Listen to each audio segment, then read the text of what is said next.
हिमालय की तलहटी में स्थित एक छोटा सा कस्बा था। नाम था सेंट मैरी टाउन। यहाँ एक पुराना चर्च था, सेंट एंजेला चर्च। चर्च बाहर से बेहद खूबसूरत था, लेकिन उसके अंदर कदम रखते ही जैसे अचानक हवा की ठंडक हड्डियों में चुभने लगती थी। लोग कहते थे कि रात होते ही वहां किसी महिला के रोने, पैर घसीटने और दीवारों पर किसी चीज के खरोंचने की आवाजें आती थीं। कस्बे के लोग चर्च से दूर रहते थे। सिर्फ रविवार को एक बूढ़ा पादरी प्रार्थना करवाने आता और फिर शाम ढलते ही चर्च का गेट बंद कर घर लौट जाता। कहते हैं इस चर्च में कई साल पहले एक नन रहती थी। उसका नाम था सिस्टर ईसाबेला। वह बहुत ही दयालु और धार्मिक थी। अनाथ बच्चों की देखभाल करना, गरीबों को खाना खिलाना और बीमारों की सेवा करना ही उसका जीवन था।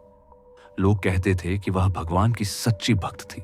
लेकिन एक रात चर्च के भीतर उसके साथ कुछ ऐसा हुआ जिसने सेंट मैरी टाउन की किस्मत बदल दी। उस रात के बारे में कोई खुलकर बात नहीं करता था, पर सभी को पता था कि तभी से चर्च में कोई चीज भटक रही है। कोई ऐसी चीज जो शांति की तलाश में है, लेकिन जिसे सिर्फ दर्द, धोखा और बदले की आग ने घेर रखा है। भाग 2। सच्चाई की तलाश। कई वर्षों बाद कस्बे में एक युवा लड़की आकर रहने लगी। नाम था रिया। वह पत्रकारिता की पढ़ाई कर चुकी थी और सच्चाई के पीछे जाने में उसे सबसे ज्यादा मजा आता था। रिया ने चर्च की कहानी सुनी तो उसका जिज्ञासु मन जाग उठा। लोगों ने उसे चेतावनी दी, बेटा, उस चर्च के पास मत जाना। वह नन अब इंसान नहीं रही, वह एक तड़पती आत्मा है। लेकिन रिया नहीं मानी। वह जानना चाहती थी कि असल में हुआ क्या था।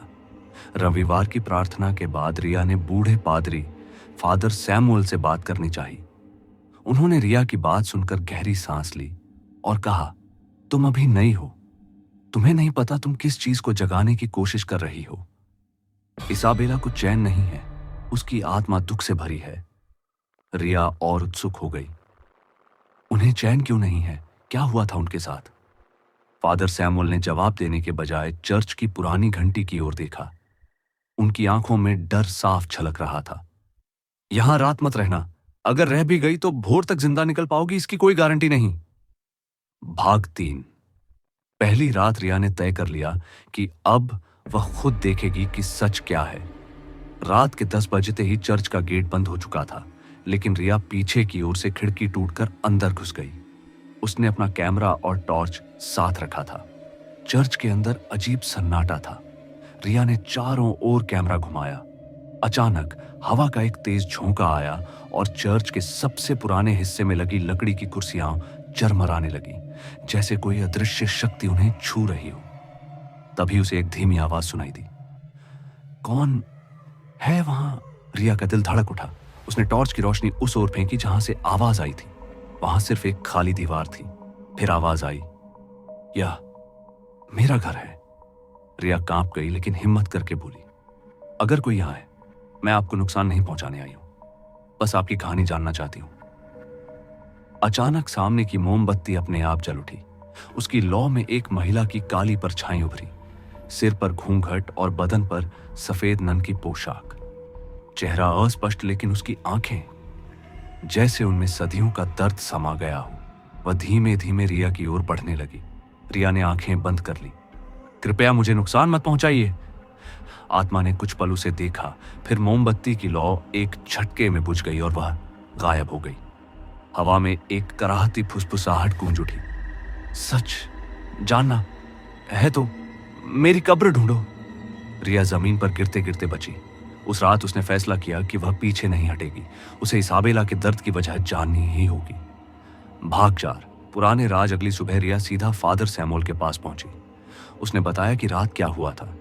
पादरी ने घबरा कर कहा, तुमने बहुत बड़ी गलती कर दी। अब वह तुम्हें चैन से नहीं छोड़ेगी। तुमने उसे जगा दिया है। रिया ने दृढ़ता से कहा, अगर मैं पीछे हट गई तो उसकी आत्मा कभी मुक्ति नहीं पाएगी।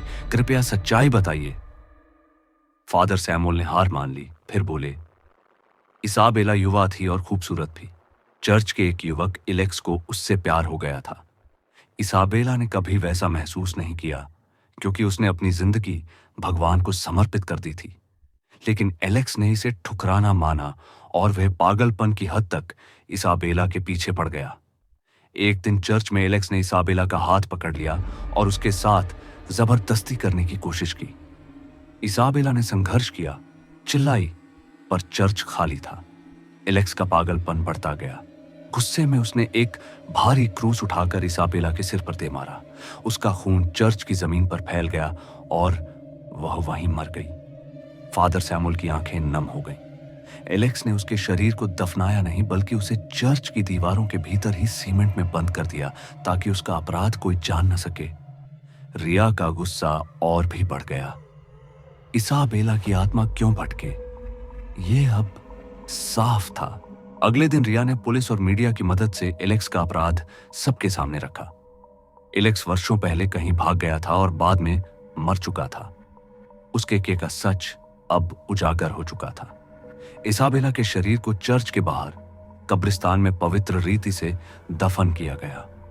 पूरे कस्बे ने नम आंखों से इस दयालु नन को आखिरी विदाई दी। फादर सैमुअल ने प्रार्थना पूरी की, फिर कहा, ईश्वर तुम्हारी आत्मा को शांति दे। सिस्टर इसाबेला, अब तुम घर जा रही हो। कब्र के ऊपर एक सफेद गुलाब रखा गया। तभी एक हल्की सी सफेद रोशनी उठी और हवा में विलीन हो गई, जैसे कोई मुस्कुराकर विदा कह रही हो। चर्च के अंदर का सन्नाटा अब डरावना नहीं रहा, वहां फिर से शांति थी। भाग 7, एक नई शुरुआत। रिया शहर छोड़ने से पहले अंतिम बार चर्च में गई। मोमबत्तियां जल रही थी। पीछे से धीमे कदमों की आवाज आई। रिया ने मुड़कर देखा। फादर सैमुअल मुस्कुरा रहे थे। तुमने सिस्टर इसाबेला को वह दिला दिया जिसकी वह सदियों से हकदार थी। धन्यवाद, रिया ने कहा। उन्होंने मेरा साहस बढ़ाया। उनकी कहानी बताना मेरी जिम्मेदारी थी।